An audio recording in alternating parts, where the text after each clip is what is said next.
ብርሃኑ ነጋ ቦንገር እንኳን ሳላይሽ አልሞትኩ የሚሏትን ስልጣን በሚኒስትርነት ከከረሙባት በኋላ ፖለቲካ በቃኝ ብለዋል። ያ ሁሉ ሩጫ ያን ያህል የሻቢያና የግብጽ ተላላኪ መሆን በመጨረሻ በአብይ አህመድ ጥቂት የስልጣን ድራጎት ተቀብሎ ጡረታ ለመውጣት ነበር እንዴ በሚያስብል ደረጃ ባለፉት ዓመታት ኢዜማ የተሰኘውን ስብስባቸውን ምክትል ብልጽግና አድርገውት በመጨረሻም ያሻግሩኛል ባሏቸው አብይ አህመድ የሚናፍቃቸውን ስልጣን አግኝተው ለአራት ዓመታትም ቆይተው የፖለቲካ ጡረታ ሊወጡ መወሰናቸው ሲነገርላቸው ከርሟል። ሰውየው እዚህ ውሳኔ ላይ የደረሱት ብርሃኑ ፖለቲካውን ትተውት ሳይሆን ፖለቲካው ብርሃኑን ትቷቸው ነው የሚለውን ነጥብ ለጊዜው እንትወው። ዋና ጉዳያችን እንደ ብርሃኑ ያለ ሰው ለኢትዮጵያ ፖለቲካ ዕዳ ነው ወይስ ፍዳ የሚለውን መመርመር ነው። ከደርግ ዘመን ጀምሮ ትግል ላይ እንደነበሩ የሚናገሩት ብርሃኑ በመጨረሻም ኢትዮጵያውያንን በሚሊዮን የሚያጫርስና የሚጨርስ መንግስት ሚኒስትር ሆነው የፖለቲካ ግብዓተ መሬታቸው ተፈጽሟል። በሺህ የሚቆጠሩ ወጣቶችን ሕይወት የቀጠፈ ትግል በአዲስ አበባም በአሲምባም በሐሬናም አደረግሁ የሚሉት ብርሃኑ ነጋ ሳላዩ ብሞት ይቆጨኝ ነበር የሚሉትን ሚኒስትርነት ካገኙ በኋላ ሚሊዮኖችን ደግሞ ሕይወት እንዲበላሻሽባቸው አድርገው አጠናቀውታል። ብርሃኑ ነጋ ፖለቲካን ጀመርኩት የሚሉት የኢሃፓው አለቃ የተስፋዬ ደበሳይ ሹፌር በመሆን ነው። በእርግጥ እሳቸው ብቻ ሳይሆኑ የቀድሞ ጓዳቸው አንዳርጋቸው ጽጌም የተስፋዬ ደበሳይ ሹፌር በመሆን ትግል መጀመራቸውን ጽፈዋል። ሁለቱም የአንድ ሰው ሹፌር በመሆን ፖለቲካ መጀመራቸውን መግለጻቸው ሳይበቃ ሁለቱም የተስፋዬ ሹፌር መሆናቸውን ያወቁት አስከሬኑን በማየትና ፎቶ በመመልከት መሆኑን በመጽሐፎቻቸው ላይ አስፍረዋል። እንዲያም ሆኖ እነዚህ ሁለት አዛውንቶች የጻፉትን ደግሞ የጻፈና የመሰከረ አልታየም። ግለሰቦቹ ለኢሃፓው ሊቀመንበር ሹፌር ነበርን ያሉበትንም ሆነ የእርሱ ሹፌር መሆናችንን ያወቅነው ደርግ አስከሬኑን ሲያሳየን ነው ያሉበትን ጉዳይ እንትወውና ብርሃኑ ነጋ ላይ እናተኩር። ተሰናባቹ ፖለቲከኛ ከ1960ዎቹ ጀምሮ ፖለቲካ በቃኝ እስካሉበት እስከ ባለፈው ሳምንት ድረስ የሰው ደም እንደ ጎርፍ እንዲፈስ በተደረገበት ኑሮ ውስጥ ሲዋኙ የኖሩ ናቸው። ብዙዎች የሚያውቋቸው የግንቦት ሰባት ሰው ሆነው ቢሆንም አዲሱ ትውልድ የሚያወቃቸው የትምህርት ሚኒስትር በሆኑበት ጊዜ ቢሆንም የቆዩና የቆየም ታሪክ ያላቸው ናቸውና የብርሃኑ ነጋ ሌጋሲ ምንድነው የሚለውን መመርመር ለመማሪያነት የሚሆን ነጥብ ያስገኛል። በዚህ ጥንቅር ብዙም ያልተሰሙ የብርሃኑ ነጋን ታሪኮች እናነሳለን። ፖለቲካ እንዴት እንደማይሰራ ማሳያ ሆነው የሚጠቀሱ ሰው ናቸው የሚባልላቸው ብርሃኑ ነጋ በ1983 ኢህአዴግ ስልጣን ሲይዝ ወደ አገር ቤት ገብተው ስልጣን ከማለዱ ሰዎች መካከል አንዱ ነበሩ። ኢህአዴግ ስልጣን ሳይሆን ቤት ሰጥቶ አርፋ አስተምር ብሏቸዋል። ጉራጌ ነኝና በደኢህዴን በኩል ሹመት ስጡኝ የሚለውን ጥያቄያቸውን ያቀረቡበት ሰሞን የተነሱት ፎቶም ይህ በምስሉ ላይ የሚታየው ነው። አብረዋቸው የቆሙት አቶ መለስ ዜናዊና አቶ ታምራት ላይኔ ናቸው። ጥያቄው በዚያ በ1980ዎቹ ኢህአዴግ በተለይ ከደቡብ ኢትዮጵያንን የሚሉ የተማሩ ምናቸው የሚባሉ ሰዎችን ለመሾም በባትሬ ሲፈልግ ለብርሃኑ ነጋ ለምነፈጋቸው ደግሞስ በ1997 የኢህአዴግ ተቃዋሚ የነበሩት ኢህአዴግ በሰጣቸው ቤት ውስጥ ተቀምጠው እንደነበረስ ስንቶቻችን እናውቃለን። ብርሃኑ በላባቸው ባለሀብት የሆኑት የአቶ ነጋ ቦንገር ልጅ መሆናቸውን በመጥቀስ ለገንዘብ ግድ የሌላቸው ሀብት የሞላላቸው እንደሆኑ የሚናገሩላቸው ጥቂት አይደሉም። ከዚህም አልፈው መምህር እያሉ ከዚህች ድሃ ሀገር ደሞዝ አልወስድም ብለው ለድሃ ተማሪ ይሰጣሉ እየተባለ እንዲነገርላቸውም አድርገዋል። ይህንን ጥንቅቅ ያለ አፈ ታሪክ በእውነተኛ መረጃ ትሰሙታላችሁ። ኢኮኖሚስቱ ብርሃኑ ከገንዘብ ጋር ያላቸው ግንኙነት የተለየ መሆኑን የሚመሰክሩ ሰዎች የተጋነነ የንዋይ ፍቅር አላቸው ይሏቸዋል። እሳቸው የሚወዱት ገንዘብ ሳይሆን ቆንጆዎችን እንደሆነ ባነሱበት መድረክ የገንዘብ ችግር ገጥሟቸው እንደማያውቅ ሲናገሩ ተደምጠዋል። ነገሩን በቅርበት የሚያውቁ ሰዎች ግን ብርሃኑ ገንዘብን እወዳቸዋለሁ ካሏቸው ቆነጃጅት ባላነሰ ያፈቅሩታል ይሉና አስደናቂ ማስረጃዎችንም ይጠቅሳሉ። ለራሳቸው ሥራ ቢሮ ሲከራዩ በደላሎች ዋጋ ኮሚሽን ወስደዋል የሚሉ ሰዎች ግርም የሚል ትዝታ ይናገራሉ። በኤርትራ እያለን ነገረን ያሉትን ስንጨምርበት ደግሞ ወየሰው ነገር ያስብላል። ሰሞኑን ቆንጆ ወዳለሁ ሲሉ የተደመጡት ብርሃኑ ቆነጃጅቶችንም ታዳጊዎችንም ካባለገው ኤፒስቴን ጋር ስማቸው መነሳቱ የሚታወስ ነው። እንመለከተዋለን።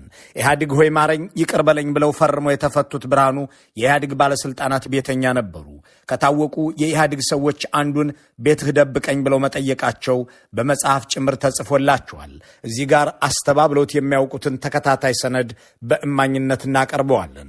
ሙዚቃ ወዳለሁ የሚሉት ብርሃኑ ነጋ ቅልጥ ባለ ፖለቲካ ውስጥ ሕይወት አጭር ናት እያሉ በአስመራም በአዲስ አበባም በዋሽንግተን ዲሲም የዳንስ ወለሎች ላይ የሚውረገረጉ ሰው እንደሆኑም አይደብቁም። ለዚህም ኮንከርድ ናይት ክለብ ምስክር ነው። መለስ ዜናዊን ወደ ጭፈራ ቤት የወሰዱበት አስደናቂ ትዝታም አለ። እንዴት የሚለውን እንነግራችኋለን። ደግሞም እስር ቤት ሆነው የጻፉትን መጽሐፍ የሸጡላቸውን ሰዎች ለኢህአዴግ ጠቁሜ ያሳስራችኋለሁ ያሉበትን ታሪክ እዚህ ጋር ስንጨምረው ብርሃኑን በከሃዲነት ለሚያነሱ በርካቶች ምርጥ ማሳያ ይሆንላቸዋል። ብርሃኑ ነጋ ያልካዱት ነገር የለም የሚሉ ሰዎች ከትዳራቸው እስከ ፖለቲካ ሕይወታቸው ያለውን ታሪካቸውን ይዘረዝራሉ። ብርሃኑ ነጋ ገብተውበት ያልፈረሰና ያልረከሰ ቃሊቲ ብቻ ነው የሚሉ ሰዎች ከበቆሎ እርሻ ድርጅት እስከ ቅንጅት የሚዘረጋ ብቻ አይደለም ይላሉ። ሌሎችም ይጠቅሱባቸዋል። በነገራችን ላይ ብርሃኑን አስሮ ሞት የፈረደባቸው ኢህአዴግ ብቻ አይደለም የራሳቸውም ድርጅት እንጂ። እንዴት የሚለውን ነገር ራሳቸው ጽፈውታል፣ እንነግራችኋለን። ከበረከት ስምዖን ጋር በውስኪ ይወራረዱ የነበሩት ብርሃኑ የቅንጅትን መግለጫ በቅድሚያ ለኢህአዴግ ሰዎች በስልክ አንብበው ሂስ የሚቀበሉት ብርሃኑ፣ ኢሳት እንደ ሁለት እዚህ መዝገብልኝ ያሉት ብርሃኑ፣ ራሳቸውን ደርግንም ኢህአዴግንም በጠመንጃ ለመፋለም እንደወጣ ጀግና ታጋይ አድርገው የሚያቀርቡት ብርሃኑ በጓዶቻቸው ግን ኃላፊነት የማይሰማቸው ደግሞም ፈሪ ናቸው ይባልላቸዋል። እዚህ ጋር መስፍን ወልደ ማርያምና የአርበኞች ግንቦት ሰባት ሰዎች ይነሳሉ። ሚያዝያ 30 1997ና ኮሎኔል ፍጹም ሌኒንም ይታወሳሉ። እንነግራችኋለን። የአየለ ጫሚሶን ቅንጅት የመሰረቱት በመጨረሻም የአብይ አህመድ አየለ ጫሚሶ ሆነው የፖለቲካ ሩጫቸውን የጨረሱት ብርሃኑ ነጋ ፖለቲካ እንዴት እንደማይሰራ ለማሳየት ለወዳጅና ለአገርም አለመታመን እንዴት ያለ እንደሆነ ለማወቅ እሳቸው ሳላይሽ በሞት አዝናለሁ ለሚሏት ስልጣን ሲባል የተቀጠፉ ሰዎችን እያሰብን እንቀጥል። ነፍጠኞች ናቸው አሉ። የአቅም ግንባታ ሚኒስቴር ስለሆኑ ዛሬ ለመጀመሪያ ጊዜ የጉራጌ ነፍጠኛ አግኝተዋል። አቶ ተፈራ እንኳን ደስ አለ። ብርሃኑ ነጋ ጉራጌ ነኝ የሚለውንም ሆነ ኢትዮጵያዊነት የሚባለውን ማንነት የሚያጣቅሱት እንኳን ሳላይት አልሞትኩ ለሚሏት ስልጣን ነው የሚሉ ሰዎች በ1983 ወደ ኢትዮጵያ ያደረጉትን ጉዞ ያስታውሳሉ። ከዚያ በፊት በስደት አሜሪካ ውስጥ ሲማሩ ሲሰሩና ሲኖሩ የነበሩት ብርሃኑ በቅርብ የሚያውቋቸው የዘመናቸውን ሰዎች ስልጣን ሲይዙ ገስግሰው አዲስ አበባ ሄዱ። የኢህአዴግ መንግስትን ጠቅላይ ሚኒስትር ታምራት ላይኔን በአዲስ አበባ በልጅነታቸው፣ ፕሬዚዳንት መለስ ዜናዊን በአሜሪካ በወጣትነታቸው የሚያውቁት ብርሃኑ እነዚህ ሰዎች ታግለው ስልጣን አግኝተዋልና ለኔም ጣል ያደርጉልኛል ብለው ወደ ኢትዮጵያ ተመለሱ። ያኔ ኢህአዴጎች አገሪቱ የሰሜን ልጆች ብቻ አይደለችም ብለው የተነሱበት ዘመን ነበርና ከደቡብ ኢትዮጵያም እነ በየነ ጴጥሮስን፣ እነ ተስፋዬ ሀምቢሶን፣ እነ ወልደ አማኑኤል ድባለን በትላልቅ ሹመቶች ላይ የሚያስቀምጥበት ወቅት መሆኑን ያስተዋሉት ብርሃኑ እኔም እኮ ጉራጌ ነኝ ብለው ስልጣን ጠየቁ። ኢህአዴጎች ግን የብርሃኑን የስልጣን ፍቅርንም ሆነ የትግል ዳር አልወደዱትም ነበርና 500 ካሬ መሬት ላይ ያረፈ መኖሪያ ቤት ሰጥተዋቸው ከሹመት ሰፈር አራቋቸው። እሳቸውም የስልጣን ነገር እንዳልተሳካ ሲያውቁ የበቆሎ እርሻ ልማት ድርጅት አካሄዳለሁ ብለው ሂልተን ሆቴል ፊት ለፊት ቢሮ ከፈቱ። ብዙም ሳይቆዩ ከስረው ዘጉት። እንደገና ቄራ አካባቢ የሚታረዱ ከብቶችን አጥንት ወደ ማዳበሪያነት ቀይሬ ገንዘብ እሰራለሁ ብለው ሞከሩ። እሱንም ከስረው ዘጉት። ብርሃኑ የነጻነት ጎህ ሲቀድ ብለው በጠሩት መጽሐፋቸው ኢንቨስትመንት ላይ ልግባ ብዬ ወደ ኢትዮጵያ ገባሁ እንጂ ፖለቲካ አስፍላጎት ያልነበረም ብለዋል። ከፊል እውነት ግማሽ ሐሰት ያለው ገለጻ ነው የሚሉ ሰዎች ሙሉ እውነት ኢህአዴጎች ሹመት ሲከለክሏቸው ልነግድ ብለው ንግድ መጀመራቸውና መክሰራቸው ነው ይላሉ። በመጨረሻም ቢያንስ መምህር ልሁን ብለው በኢህአዴጎች ይሁንታ አዲስ አበባ ዩኒቨርሲቲ ገብተው ማስተማር ጀመሩ። ፖለቲካ ውስጥ ግባ ለሚሏቸውም ሰዎች ፈቃደኛ ለመሆናቸውን እየገለጹ ቀጠሉ። እንዳም ሆኖ በ1993 የተማሪዎች አመፅ ወቅት እሳቸውን ጨምሮ ሌሎች ሰዎችን መንግስት ሲያስር ይህስ ነገር ይጠቅማል ብለው ቀስተ ደመና የሚባል ፓርቲ መስርተው ወጡ። ቅንጅት የተባለውን የተለያዩ ፓርቲዎች ጥምረትም ዝነኛ ካደረጉ ሰዎች አንዱ የሆኑት ብርሃኑ ከነመኢአድና ኢዴፓ ጋር ሆነው ቀስተ ደመናቸውን አጣመሩ። የስልጣን ቴሌስኮፕ ወንበርን እያቀረበች የመሰላቸው ብርሃኑ በሁለት ቢላ መብላታቸውን አልተውም። በአንድ በኩል ከኢህአዴግ ሰዎች ጋር የነበራቸውን ወዳጅነት ተጠቅመው ቤተ መንግስተኛ ሊሆኑ ይሞክራቸዋል። በሌላ በኩል ደግሞ እንደ ተቃዋሚ ይሆናሉ። ራሳቸው ብርሃኑን በመጽሐፋቸው በረከት ስምዖን የሁለት ምርጫዎች ወግ በተሰኘው ድርሳናቸው ደጋግመው የገለጹት ነገር ሁለቱ ሰዎች በተደጋጋሚ በግል ይገናኙ እንደነበር ነው። አቶ በረከት ቅንጅቶች አታሸንፉንም ብዬ ብርሃኑን ስም ወግተው በጠርሙስ ውስኪ ተወራረደኝ ብለው ጽፈዋል። ይህ ብቻ ሳይሆን ብርሃኑ ሕይወታቸውን ለማትረፍ በረከት ቤት የመደበቅን ውጥን እንደያዙም በሁለት ምርጫዎች ወግ መጽሐፍ ላይ ተተርኳል። ብርሃኑ ነጋ አስተባብሎት የሚያውቁት ታሪክ ከመጽሐፉ ላይ ሲቀነጨብ እንዲህ ይላል። ከኔ ጋር ላለመታየት መኪና ውስጥ ተደብቆ የሚያገኘኝ ዶክተር ብርሃኑ የምርጫው ዝግቡ ሲሟሟቅ ወይም ኃላፊነት የመሸከም ጣጣ ወደ እርሱ ሲቃረብ ደጋግሞ እየደወለ እባክህ አግኘኝ ይለኛል። አንዳንዴም አማላጅ እየላከ ሰውየው ተረብሿልና እባክህ አግኘው በማለት ያስጠይቀኛል። ባገኘሁት ቁጥር ስማ በረከት፣ እዚህ ድርጅት ውስጥ የማውቀው አንተንና ክንፈን ነበር። ክንፈ በሕይወት የለም፣ የቀረኸኝ አንተ ብቻ ነህ። አንድ ነገር ቢሆን ዘልዬ አንተ ቤት ገብቼ ነው የምደበቀው በማለት ሐሳቡን ይገልጽልኝ ነበር። ይህንን ከመሰለውና ደጋግሞም ከሚያቀርብልኝ ሐሳብ ሰውየው በግለሰቦች ከለላ ከሕግ ተጠያቂነት የመዳን አዝማሚያ እንዳለው በግልጽ ይታይበት ነበር። ዶክተር ብርሃኑ ከክንፈ ጋር ግንኙነት እንዳልነበረው አውቃለሁ። በተራ ጉዳዮች ሳይቀር የአራዳነት ብልጫ የሚሰማው ብርሃኑ በሱ ቤት በአንድ ሰማዕት ስም ከቀረብኩት ከሕግ ተጠያቂነት እንዳመልጥ ሊያግዘኝ ይችላል በሚል መሸሸጊያ እየቀረበኝ መሆኑ ነበር። መንግስት ሊይዘው ከመጣ ለመደበቅ ወደ እኔ ቤት መምጣቱ እንደማይቀር እንደገናም አሳሰበኝ። እኔም እንደገና ሕግ እንዳከብር፣ ሕግ ካላከበረ የትም ቢደበቅ እንደማይቀርለት፣ የእኔ ቤትም ወንጀለኛ የሚደበቅበት አምባሳደር እንዳልሆነና ከፈለገ እነ ጄኔራል ተስፋዬ ገብረ ኪዳንን ቢቀላቀል እንደሚሻለው እንደ ቀልድ አሳሰብኩት በማለት በረከት ጽፈዋል። ብርሃኑ ነጋ ይህንን የአቶ በረከትን ጽሑፍ አስተባብለውት አያውቁም። እሳቸውም እንዲህ ባለ መልኩ ከኢህአዴግ ባለሥልጣናት ጋር አድኑኝ እያሉ እየጠየቁም ጭምር በጋዜጦች ላይ ያጽፉ የነበረው ግን ሌሎች ጓዶቻቸውን ነበር። ለዚያውም በፈጠራና በሐሰት። ኢህአዴግ እንደ መንግስት የጥሩ አስተዳደር ምልክት ህዝብን መቆጣጠር፣ በተቻለ መጠን ብዙሃኑን በአንድ ቅኝት ማስኬድ። ብርሃኑ ነጋ በዚያ በምርጫ 97 ትኩሳት ወቅት የራሳቸውን ድርጅት ሰዎች ለኢህአዴግ ሰዎች ሄደው ሲያሟቸው እንደነበር የሚገልጸው የአቶ በረከት መጽሐፍ በ12ኛው ገጽ ጀምሮ በገጠመኝ አጅቦ ያስነብባል። ከምርጫው በኋላ ቅንጅቶች ካወጧቸው መግለጫዎች መካከል አንዱ በረከትንና ብርሃኑን በዚያ በሚገናኙበት መኪና ውስጥ ሳይሆን በሸራተን ሆቴል 4ኛ ፎቅ ላይ እንዲገናኙ ምክንያት ሆነ። መጽሐፉ እንዲህ ይላል። ብርሃኑ እንደመጣ ምን ትጠጣለህ አለኝ። ምንም እንደማልፈልግና ፍላጎቴ በንጹሕ አእምሮ የምነግርህን እንድትገነዘብ ነው አልኩና አጣጥፌ የያዝኩትን መግለጫቸውን ፊቱ በማስቀመጥ የዛሬ መግለጫችሁ የጦርነት አዋጅ ነው፣ ለምንስ የጦርነት አዋጅ ለማውጣት ተጣደፋችሁ? እንዲያ ከሆነ በእርግጥ መዋጋት ትፈልጋላችሁ ወይ ብዬ ጠየቅኩት። አዎ የጦርነት አዋጅ ነው ብሎ አመነ። በዚያን ጊዜ ታዲያ ይህ ከሆነ መዋጋትና እንደ ማንኛውም ተዋጊ መሞት ወይም መቀበርና መደምሰስ ትፈልጋለህን? በማለት በባህሪው ላይ ያተኮረ ጥያቄ አቀረብኩለት። መዋጋትም መሞትም መቀበርም መደምሰስም እንደማይፈልግ ገለጸልኝ። የሕዝቡን ልጆች ለማነሳሳት በጠራው አመፅ የመፋለምና የመስዋዕት ግዴታው ደርሱ ሲቃረብ መሞት አልፈልግም የሚለው ዶክተር ብርሃኑ ራሱ በቆሰቆሰው ውጊያ አንድም ቀን ዋጋ ለመክፈል የማይፈልግ መሆኑን ለኔው አበሰረኝ። ለእሱ ግን ምንም ማለት አልመሰለውም። ቀጠላ አድርጌ ታዲያ ማን እንዲዋጋና እንዲሞት ልፈልገህ ነው የጦርነት አዋጅ የምታስተጋባው የሚል ጥያቄ አነሳውለት። ምን ላድርግ ብለህ ነው በረከት? እኔ እንደ አንተ ድርጅት የለኝም። ቅንጅት የብዙ ፍላጎቶች ስብስብ ስለሆነ የምቆጣጠረው ድርጅት እንዳይመስልህ። መግለጫውም የዚህ ውጤት ነው በማለት ራሱን ነፃ ለማውጣትና ለማምለጥ ሞከረ። ነገሩ ጠበቅ ያለ መሆኑ ገብቶታል። እናም የተወሰነ መደናገጥ ከፊቱ ላይ እየተነበበ ይህንን ነገር በተቻለው መጠን ለማለዘብ እንደሚሰራና መንግስት በመግለጫቸው ተበሳጭቶ እርምጃ ከመውሰድ እንዲቆጠብ ጠየቀኝ። ከዚህ አልፎ መንግስት ሊይዘው ከመጣ ግን ለመደበቅ ወደ እኔ ቤት መምጣቱ እንደማይቀር እንደገና አሳሰበኝ።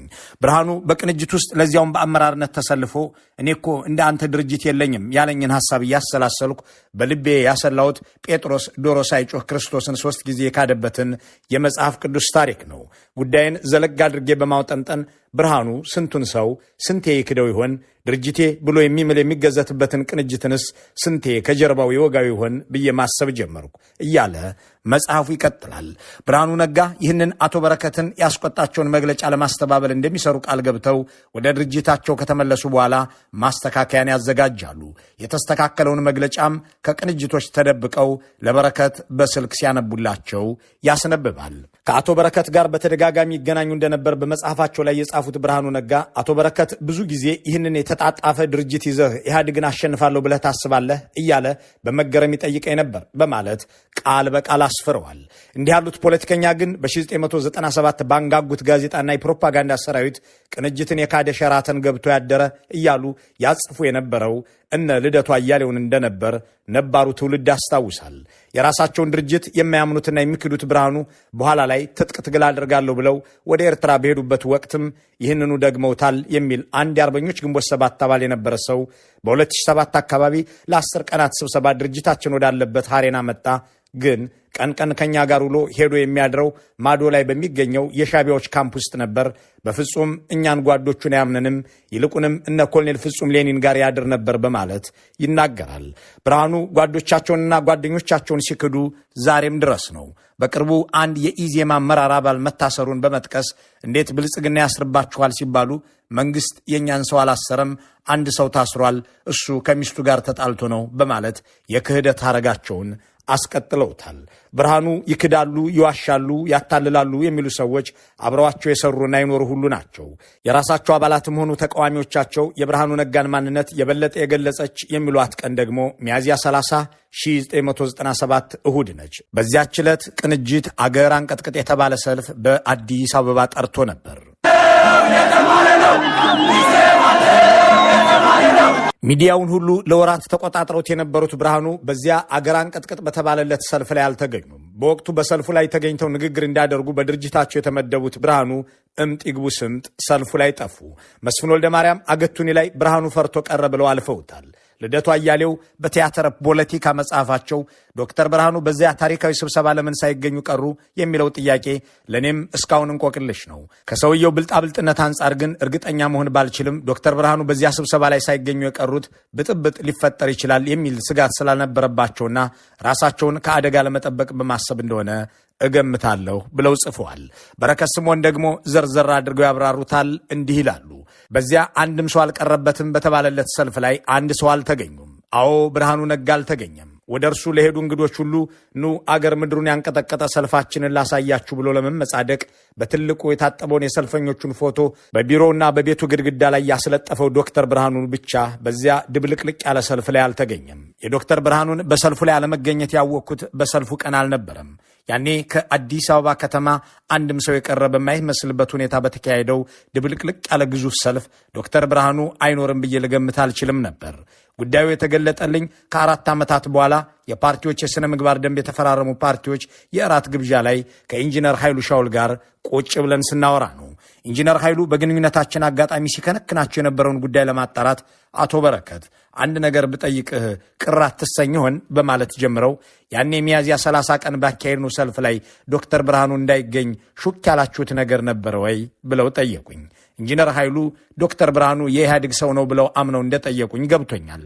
ለጥያቄያቸውም አይ የነገርነው ነገር የለም የሚል መልስ ከሰጠኋቸው በኋላ የእኔ ትኩረት በሰልፉ ላይ አለመገኘቱ ነበርና እውነት ግን ዶክተር ብርሃኑ በዚያ ሰልፍ ላይ አልተገኘም ነበርን ብዬ መልሼ ጠየቅኳቸው። እሳቸውም አዎና ከሰልፉ አንድ ቀን ቀደም ብዬ ዘመዴ ታሞብኛል፣ ወደ ትውልድ አካባቢ ሄጄ ጠይቄ እመለሳለሁ ብሎ እንደሄደ ከቀናት በኋላ ነው የመጣው አሉኝ። እስከዚህ ወቅት ድረስ ዶክተር ብርሃኑ በሰልፉ ላይ አልተገኘም የሚል ግንዛቤ አልነበረኝም። በእርግጥ በዚያ በሰልፍ ቀን እሱ ወደ ትውልድ ቀየው ዘመድ ታሞበት ሄደ ወይንስ የሰልፏ ቀን እውነተኛ ፈተና ሆናበት ራቅ ብሎ መታዘብን መረጠ የሚለውን ራሱ ብቻ ነው የሚያውቀው ብሎ ይደመድማል። ብርሃኑ ነጋም በመጽሐፋቸው ያን ዕለት የት እንደነበሩ ሲጽፉ ለመስክ ሥራ ከአዲስ አበባ ወጥቼ ነበር ብለው የት አካባቢ ምን ሥራ ሊሰሩ የሚለውን ሳያብራሩ በደፈናው ያልፉታል። እንዲያም ሆኖ የቅንጅት ሰዎች እንደሚስማሙት ያን ዕለት ብርሃኑ ክፉ ቀን የመጣ መስሏቸው መሸሻቸውንና ወደ ጉራጌ ዞን ሄደው መሸሸጋቸውን በኋላ ላይ ተጋልጧል። የአጋጣሚ የብርሃኑ ነጋን ሰብዕናና ፖለቲካዊ ቁርጠኝነት ያሳየ አስገራሚ ሁነት ቢሆንም ጥቂት የማይባሉ ሰዎች ሲከተሏቸው እንዳይኖሩ ግን ማድረግ አልተቻለውም። እኔ አምላኪ ላይፍ ዊዝ ኦል ዲፊከልቲስ እና ውጣ ወረዶች አልተቸገርኩም፣ ተቸግሬ አላውቅም የሚሉት ብርሃኑ ነጋ የሀብታም ልጅ ናቸው እንጂ ሀብታም አይደሉም። ብዙዎች እንደሚሉትም አባታቸው ነጋ ቦንገር ወደ ገንዘቦቻቸው እንዳይደርሱ አድርገው ያስቀመጧቸው ልጃቸው ናቸው። አንድ የአርበኞች ግንቦት 7 አባል ብርሃኑ ገንዘብ በእኛ ስም በብዛት እንደሚሰበስብ እናውቅ ነበር፣ ከግብፅም ከዲያስፖራም ይሰጠዋል፣ ወደኛ የሚመጣ ነገር ግን አልነበረም ወይም ጥቂት ነው። ኤርትራ እያለን በመጣ ጊዜ ገንዘብ አትበሉኝ፣ እኔ ከኢህአፓ ወጥቼ ሱዳን በገባሁ ጊዜ 2 ዓመት ሙሉ ስቆይ አባቴ የላከልኝ 1500 ብር ብቻ ነበር፣ ይህንን ረሃብ ቻሉት ብሎናል። ሁሌም አባቱን በማማረር የምናውቀው ሰው ነበር ይላል። እንዳም ሆኖ ብርሃኑ የሀብታም ልጅ መሆናቸው ግን ገንዘብ የማይፈልጉ ሰው ተደርገው እንዲነገርላቸውና እስከ ኢሳት ይዘዋቸው በሚዞሩ የፕሮፓጋንዳ ሰዎቻቸው እንዲወደሱ አድርጓቸው ኖሯል። እውነታው ወዲህ ነው የሚሉ ሰዎች ብርሃኑ ነጋ ፍቅረ ነዋይ የሚታወቁበት ጠባይ ነበር ይላሉ። በ1997 ቅንጅት ከቦሌ ወደ 22 አካባቢ በሚወስደው ቦታ ላይ ቢሮ ተከራየ። የሚከራየውን ቤት ያገኙት ብርሃኑ ነበሩ። ወርሃዊ ዋጋው 14000 ብር ነበር። ብርሃኑ ለገሃር አካባቢ በሚቆሙት ደላሎች ታሪፍ ተተምኖ ከራሱ ድርጅት ከቅንጅትም ካከራዩም ግለሰብ ኮሚሽን የወሰደ ሰው ነው። የራሱ ንብረት የነበረው አንድ መኪና ብቻ ነው። የሚኖረውም ኢህአዴግ በሰጠው ቤት ውስጥ ነበር። ገቢውም ደሞዝ ብቻ ነበር በማለት በዝርዝር ያስረዳሉ። ብርሃኑ ነጋ ኢህአዴግን በትጥቅ ትግል እጥላለሁ ብለው ገንዘብ ሲቀበሉ የነበሩት ከግብፅ ብቻ አልነበረም። $500 እያስከፈሉ የአርበኞች ሰርቲፊኬትም እያደሉ በ6 ወር ውስጥ አዲስ አበባ እንገባለን እያሉ በሚሊዮኖች ሰብስበዋል። ኤርትራ ውስጥ ግን የነበራቸው ሰራዊት አንድ አውቶቡስ ሚሊሻ እንደነበር በ2010 ወደ አገር ቤት ሲገባ ታይቷል ሲሉም እነዚሁ ውስጥ አዋቂዎች ይናገራሉ። ስለ ገንዘብ ከተነሳ አይቀር የማውቀው ልንገርህ የሚል አንድ ጋዜጠኛ ደግሞ ብርሃኑ ነጋ እስር ቤት እያለ የጻፈው መጽሐፍ በድብቅ እንዲሸጥ ተደረገ። ሽያጩ በድብቅ እንደመሸጡ መጠን ገንዘቡን መሰብሰብ ቀላል አልሆነም። ብርሃኑ ግን ከእስር ቤት ገንዘቤን አምጡ ብሎ የሸጡለትን ወጣቶች አንቆ ያዘ። ካልሰጣችሁኝ ለኢህአዴግ ጠቁም ያሳስራችኋለሁ እስከ ማለትም ደረሰ ይላል። በነገራችን ላይ ብርሃኑ ነጋ የታሰሩትና የሞት ፍርድ የተጠየቀባቸው አባል ሆንኩበት በሚሉት ኢህአፓም ተቃወምኩት በሚሉት ኢህአዴግም ነው። በ1997ቱ ግጭት ለጠፋው ህይወት ተጠያቂ ነኝ ብለው ለዚህም የኢትዮጵያን ህዝብና ኢህአዴግን በፊርማቸው በተረጋገጠ ተማጽኖ ይቅርታ ጠይቀው በሽምግልና ተፈተዋል። እንደገና ከአገር ሲወጡና ይህንን ጉዳያቸውን ለማስተባበል እንደ ታጋይ ሲያደርጋቸው ደግሞ ይቅርታው ተነስቶ ሞት ተፈረደባቸው። እንዲህ ካሉ ፍርዶች በኋላ የሚኖር የፖለቲካ ስብዕና ራሱን የቻለ ስነ ልቦናዊ ጥናት የሚጠይቅ ቢሆንም እሳቸው ግን በሙዚቃ የሚደሰቱ፣ በኳስ የሚዝናኑ፣ በቆንጆ የሚመሰጡ መሆናቸውን በመናገር አራዳ ለመሆንም የሚቃጣቸው ሆነው ይስተዋላሉ። ቁንጅና ወዳለሁ በከበልኩ ነው ቢዩቲ ሙዚቃ ወዳለሁ፣ ሲኒማ ወዳለሁ። አርሰናል እንደ መጥፎ ልጅ ነው። ደምህን ያፈላውና ግን you cannot live it somehow። ብርሃኑ ነጋ የአርሰናል ደጋፊ ነኝ ሲሉ የሰማቸው ሰው ለካ ለዚህ ነዋ ለዘመናት ውጤት የራቀህ ብሎ ቢቀልድባቸው ላይሳሳት ይችላል። ሙዚቃ ወዳለሁ ሲሉ ግን እውነታቸውን ነው። ሙዚቃ ብቻ ሳይሆን ዳንስም ይወዳሉ። ብርሃኑ ትግልን ሸሽተው ወደ አሜሪካ በሄዱበት ዘመን አቶ መለስ ዜናዊ በ1980ዎቹ መጀመሪያ በአሜሪካ የሚኖሩ የዘመኑን ሀበሾች ለማነጋገር ተጉዘው እንደነበር የሚያስታውሱ ሰዎች ገጠመኞቻቸውን ሲያነሱ እንዲህ ይላሉ። ህወሓትና ኢህአዴግን እንደመሰረቱ ተራማጆችን ለማግኘት አቶ መለስ ወደ አሜሪካ ተላኩ። እዚያ ካገኟቸው ሰዎች መካከል ብርሃኑ ነጋ አንዱ ነበሩ። ብርሃኑ ነጋ መለስ ዜናዊን ባገኟቸው ዕለት ከአገራዊ አጀንዳዎች ይልቅ መዝናኛ ነገሮች ቀልባቸውን እንደሚስበው ነገሯቸው። በአገር ጉዳይ ውይይት ሲያደርጉም ብርሃኑ ግልብና የኢትዮጵያን ጉዳይ የማይረዱ መሆናቸውን ተገነዘቡ። በዚያን ዕለትም አስቴር አወቀ ወደምትዘንፍንበት ምሽት ቤት መለስን ይዘዋቸው ሄዱ። በእርግጥ መለስ የአስቴር አድናቂ ነበሩ። እንዲያም ሆኖ ከፖለቲካዊ ጉዳይ የተረፈ ጊዜ ኖሮት ዳንስ ቤት አምሽቶ የሚያውቅ አይመስለኝም። ብቻ ግን ያን ዕለት ብርሃኑ በመለስ ተመዝኖ የቀለለበት በኋላም ስልጣን ስጡኝ ብሎ ሲመጣ የተገፋበት አጋጣሚ ይመስለኛል በማለት ያብራራሉ። ብርሃኑ ነጋ ሙዚቃና ዳንስን በጸረ ደርግ ትግል ብቻ ሳይሆን ኢህአዴግን እጥላለሁ ብለው ቅንጅትን ይዘው በዘመቱበት ወቅትም አልተዋቸውም። በዚያ የተጋጋለ ሰሞን በ1997 ቲም ክላርክ የተባሉትን አውሮፓዊ ዲፕሎማት ይዘው በቅሎ ቤት አካባቢ በሚገኘው ኮንከርድ ናይት ክለብ ውስጥ ያሳለፏቸውን ምሽቶች እወዳቸዋለሁ የሚሏቸው ቆነጃጅትና የቤቱ አስተናባሪዎችም ብቻ ሳይሆኑ ደንበኞችም የማይረሱት ነው። ወደ አስመራ ያደረጓቸው ጉዞዎችም ቆንጆቹ ትዳራቸውን አሳጥተዋቸዋል እያሉ የሚናገሩ ሰዎች ጓል አስመራዎች ጉድ ሰሯቸው፣ ውበት ይወዳሉ ይሏቸዋል። ምንም እንኳን ለኢትዮጵያ የሚበጀውን ፖሊሲ ለማወቅ ቢቸገርም የብርሃኑ አንድ ጥሩ ችሎታ የተማረውን ኢኮኖሚክስ መረዳቱ ነው የሚሉ ሰዎች ደግሞ ከዚህ ሌላ ስለ ተሰናባቹ ፖለቲከኛ የሚያወሩት በጎ ነገር ያጣሉ። በቅርቡ ይፋ የተደረገው የጀፍሪ ኤፕስቴን ሰነዶች ውስጥ ስማቸው የተጠቀሰው ብርሃኑ የኢኮኖሚክስ እውቀታቸውን ቢሆን ግን እርባና እንደሌለው ሲገለጽ ከዓለም 50,000 ኢኮኖሚስቶች መካከል አንድ እንኳን መሆን ያልቻለ ደግሞም አንድ ቲዮሪ እንኳን የሌለው በማለት ይገልጻቸዋል። በመጨረሻም የትምህርት ሚኒስትር ሆነው የኢትዮጵያን ሕዝብ ልጆች ተበቅለው በሚሊዮኖች ከዩኒቨርሲቲ በ10 ሚሊዮኖች ከመደበኛ ትምህርት እንዲቀሩ አድርገው የሚወዱትን ስልጣን አግኝተው ተሰናብተዋል። የሆነው ሆኖ የብርሃኑ የፖለቲካ ሕይወት የተሞላው በክህደትና በውሸት በሴራና በአጓጉል ብልጣብልጥነት ነው የሚሉ ሰዎች ብርሃኑ ለኢትዮጵያ ያበረክተው አንድ ነገር ይጠቀስ ቢባል ፖለቲካ እንደሱ ከተሰራ አውዳሚ እንደሚሆን ለማሳያነት መዋሉ ብቻ ነው ይላሉ ብርሃኑ። ከሃዲነትን የፖለቲካ ችሎታ፣ ሴራን የተቃዋሚ ፖለቲካን ማዳከሚያ መሳሪያ አድርጓል። ከገጠር ወደ ከተማ የገባን ከጠመንጃ ወደ ምርጫ ኮረጆ የተቀየረን የኢትዮጵያ ፖለቲካ መልሶ ወደ ጫካ እንዲሄድ ከግብፅና ሻቢያ በሚሰጠው ድራጎት የራሱን ግዙፍ ሚና የተወጣ ሰው ነው። መርጦ ፓርላማ ግባ ያለውን ህዝብ አንገባም ብሎ የካደና የአገሪቱን ስልጡን ፖለቲካ ወደ ኋላ የመለሰ መጥፎ ምሳሌ ነው። የብርሃኑ ሌጋሲ ይህ ነው በማለትም የሚደመድሙ በርካቶች ናቸው። መልካሙን ሁሉ በመመኘት በዚሁ እንሰናበታለን።